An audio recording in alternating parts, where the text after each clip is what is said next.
The eye is the lamp of the body. What does that mean?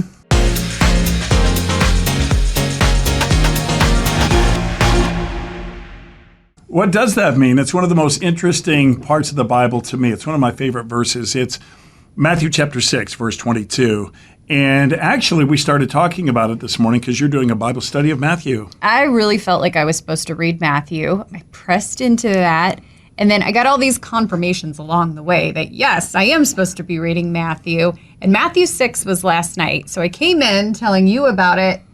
And you love Matthew 6:22. I really do. I love everything in Matthew 5-7. It's a Sermon on the Mount. It's the longest sermon that Jesus preaches in the Bible, and he's got a lot of stuff in there, like you're not supposed to judge people. He talks about not hating people. Lord's Prayer's in there. Yeah, no, he talks about fasting in there. Fasting, right, giving, all that stuff. But Worry. Yeah, worry, don't worry. So there's a lot of stuff in there. There's a lot. But the part I really find interesting about Matthew 6:22 is it talks about the eye being the light of the body. What in the world does that mean? Especially when he says it's the light of the body. And if the light in you is filled with darkness, then you're really, why don't you just read it? It says the eye is the lamp of the body. If your eyes are healthy, your whole body will be full of light. But if your eyes are unhealthy, your whole body will be full of darkness.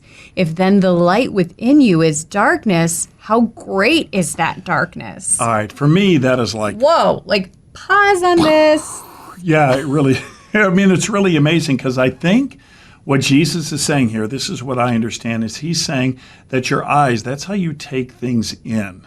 Mm-hmm. You know, that you see or you hear in our world, whether it's stuff you see in the media or your relationships or whatever, that's where you take it in.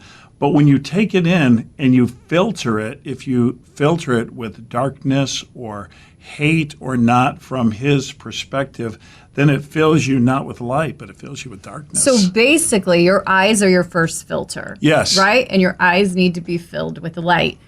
Filtering the stuff that you see, because it's going to come into you. Yeah, no, that's exactly what he's saying. And so it's kind of a warning. You know, your first reaction to things says a lot. In our world today, too, I mean, we can react really, really quickly. I think it happens all the time. Yeah. Actually, we just did a video the other day. Eminem, yes, the rapper, has a rap out now, and it's a Christian rap, rapping about Jesus.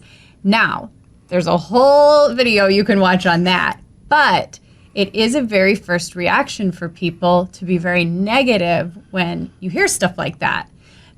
Again, whether, he's really walking with God now or, is a different thing. But that's a first reaction for a lot of people. Right. So that's the idea is the eyes, they're the light or the lamp of your body. So that information comes in. You hear Eminem and you hear Christian. What's your reaction?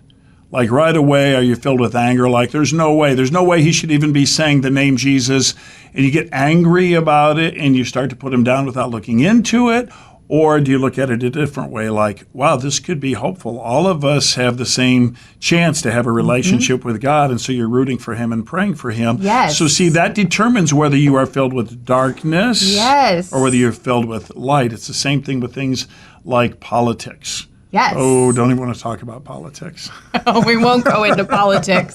But we all probably have a kind of viewpoint that we lean to, right? Well, right. What about coworkers, right? You hear something about a coworker, I don't know, they get a promotion or they did something, and are you filled with light? Are you saying, boy, good for them, I'm happy for them, or right away are you filled with negative feelings or feelings of darkness? So that's what Jesus is saying. The information comes in, and your first filter, your first thought, that's going to determine what you are filled with as a person. Is it going to be darkness or light? And of course, the filter has to be WWJD. What would Jesus do, or how would he want me to think about this? Yeah, even with your spouse, with your family. Sometimes we immediately go to first reaction is anger about something. So I think this is a good challenge. What were you telling me? I thought this was really interesting about a pastor you heard talking, because sometimes this is hardest with your spouse, right? Because your first thought or your first filter isn't always positive, right? This is a big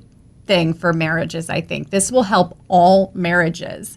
When you and your spouse have a fight about something, instead of first going to being upset and thinking, oh, I know they did this because of this. I know they did it because of this. Always going first to your first filter, Matthew 6:22, to saying, you know what?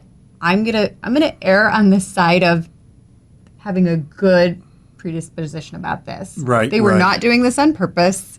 I'm gonna filter it with light, and you will notice such a huge difference in kind of maybe the arguments or little squabbles you have with your spouse. So your belief is that your spouse had best intentions, even if they didn't say it in the best way or the way that you receive it the best. If you start looking at your spouse, have this conversation and saying, okay, we're going to challenge each other. When things start happening, when we start butting heads, we're going to step back and say, you know what? I'm going to think that you had the best intentions. And I'm going to think that you had the best intentions, and see how things shift. That's really good. So test yourself. We all want to be filled with God's light, right? We don't want to be filled with darkness. So the eyes are the light or the lamp of the body. This That's is what so Jesus good. says. I think it is good. I'm a little nervous what happens next in the book of Matthew because this was serious stuff. I'm ready. Matthew 7, here we come. All right. Well, we want to make sure that you subscribe to our YouTube channel because you never know what we're going to talk about.